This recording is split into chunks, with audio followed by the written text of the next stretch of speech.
Hey guys, hope you're doing well. Welcome to agri Selvi. आज एक बहुत इंपॉर्टेंट टॉपिक डिस्कशन करेंगे, that is sustainable management of natural resource. यह हमारे agriculture optional paper 1 में एक टॉपिक है, इकोलॉजी, उसके अंदर ये है।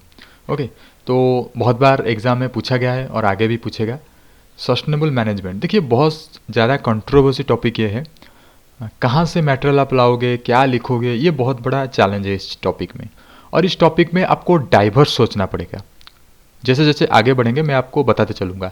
और एक बात है, आप चाहें तो प्लेबैक स्पीड को थोड़ा सा इंक्रीज कर सकते हैं, 1.25x या फिर 1.5x for better audio experience. देखिए क्या क्या लिखेंगे, अगर ये सवाल आता है एग्जाम में तो क्या क्या आप लिखेंगे और क्या क्या हम आज डिस्कस करेंगे। नेचुरल रिसोर्स के बारे में थोड़ा सा डिस्कस करेंगे, फिर सस्टेनेबल मैनेजमेंट का डेफिनेशन डिस्कस करेंगे। देन एक मेन हेडिंग रहेगा, importance of sustainable management of natural resources. Importance क्या क्या रहेगा, इंपोर्टेंस के अंदर ये सारी चीज़ आएगा, पॉइंट वाइज डिस्कस करेंगे। मीटिंग राइजिंग डिमांड, जो डिमांड राइज कर रहा है उसके बारे में। Equitable distribution, distribution of our natural resources, उसके बारे में डिस्कस करेंगे। Then environmental protection obviously, waste management, global concern, then renewable energy के बारे में, सस्टेनेबल एग्रीकल्चर, रिसाइकलिंग कैसे होता है हमारे जो नेचुरल रिसोर्सेज, पॉल्यूशन कंट्रोल। उसके बाद ये डिस्कस करने के बाद हम डिस्कस करेंगे approaches to sustainable management of natural resources. कैसे अप्रोच लेंगे, बहुत सारे अप्रोचेस ऑलरेडी साइंटिफिक प्रूव है, अवेलेबल है, उसके बारे में डिस्कस करेंगे। फिर एक डायग्राम देखेंगे। सो पहले नेचुरल रिसोर्स का डेफिनेशन ऑब्वियसली सबको पता है, essential raw materials for human civilization. वही होता है natural resources, essential raw materials for human civilization. Then sustainable management, sustainable management of natural resources का डेफिनेशन लिखेंगे। क्या है, balance the utilization of resources, it balances the utilization of resources with the preservation of this resources for future generation. मतलब हम utilisation करेंगे इस resource को, इसी तरह यूटिलाइजेशन करेंगे जैसे वो डिग्रेड ना हो, वो प्रिजर्व, वो कंजर्व होकर रहे फॉर फ्यूचर जनरेशन के लिए। ओके, ये सस्टेनेबल मैनेजमेंट का डेफिनेशन है। हम इसी तरह यूज करेंगे, ऐसे यूज करेंगे हमारे नेचुरल रिसोर्स को जैसे प्रिजर्वेशन होकर रहेगा।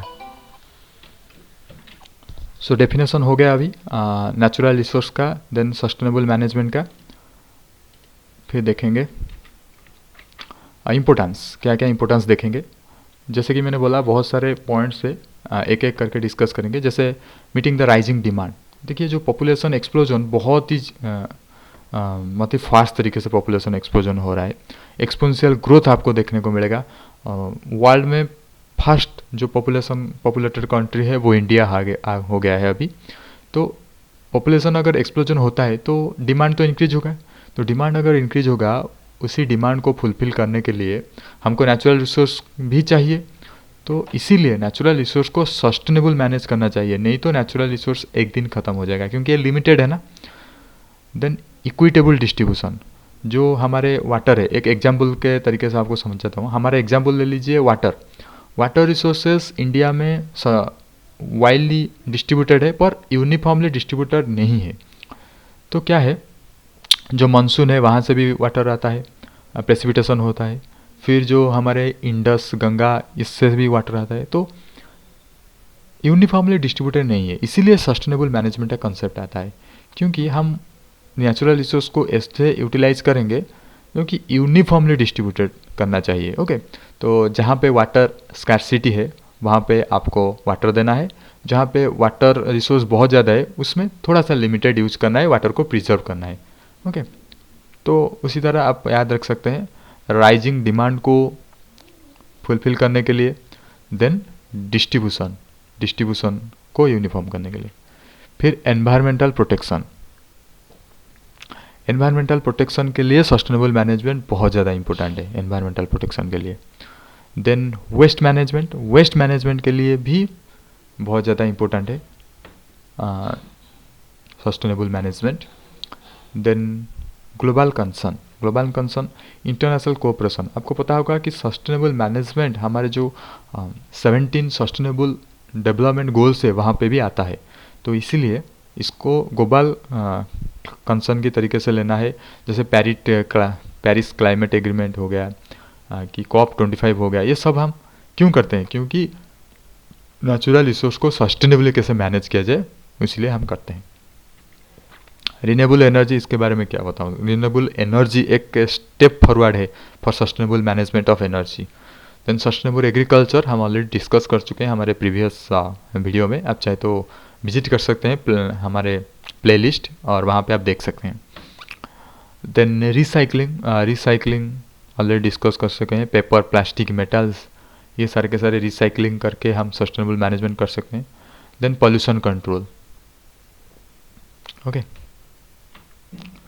देन वेरियस अप्रोचेस, क्या अप्रोचेस लेना है नेचुरल रिसोर्स को मैनेज करने? Top down approach, then community based natural resource management. देखिए टॉप डाउन अप्रोच में क्या होता है, जो नीति आयोग है, जो हमारे पार्लियामेंट है, वो सारे मिलके एक पॉलिसी बनाते हैं, एक लॉ बनाते हैं, एक्ट पास करते हैं, ओके। तो उससे क्या होता है, कैसे हम रिसोर्स को मैनेज करें, नेचुरल रिसोर्स को मैनेज करें, तो उसे टॉप डाउन अप्रोच बोलेंगे। वो जो पॉलिसी बनाएंगे वो डाउन में पंचायत लेवल, विलेज लेवल, वहाँ पे अप्लाई करना है।